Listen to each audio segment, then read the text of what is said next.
सगळ्यांनी एकत्र येऊन नवीन आणि सशक्त महाराष्ट्र घडवण्याचा संकल्प करण्याचं आवाहन करत राज्यपाल सी.पी. राधाकृष्णन यांनी राज्यातल्या जनतेला प्रजासत्ताक दिनाच्या शुभेच्छा दिल्या आहेत. सर्वांनी एकत्रितपणे काम केलं पाहिजे असं राज्यपाल सी.पी. राधाकृष्णन यांनी आपल्या शुभेच्छा संदेशात म्हटलं आहे.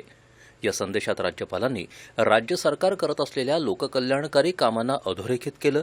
महाराष्ट्र सर्वच क्षेत्रात अग्रेसर आहे. राज्याचे कार्यक्षम मुख्यमंत्री देवेंद्र फडणवीस यांनी येत्या 100 दिवसात लोककल्याणासाठी राबवल्या जाणाऱ्या उपक्रमांना गती देण्यासाठी सर्व विभागांना आराखडा तयार करण्याचे निर्देश दिले आहेत असं त्यांनी सांगितलं. FDI म्हणजेच थेट विदेशी गुंतवणुकीसाठी महाराष्ट्र हे सर्वाधिक पसंतीचं ठिकाण राहिलं आहे आणि FDI आकर्षित करण्यात राज्य देशात प्रथम क्रमांकावर आहे. ही अतिशय अभिमानाची बाब आहे असं राज्यपालांनी म्हटलं आहे. माझी लाडकी बहीण योजना, तृतीयपंथीयांसाठी जाहीर केलेली धोरणं, आदिवासी समुदायाचे वनहक्क दावे, नदीजोड प्रकल्पांना प्रशासकीय मान्यता, जलयुक्त शिवार अभियानासारख्या योजना सरकार राबवत असल्याचं राज्यपालांनी अधोरेखित केलं.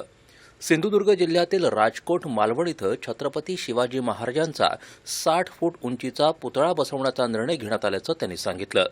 गुन्ह्यांना आळा घालण्यासाठी महापे इथं सायबर सुरक्षा प्रकल्प सुरू करण्यात आला आहे. त्यामुळे पोलिसांना गुन्ह्यांच्या तपासात मदत होईल असं राज्यपाल म्हणाले.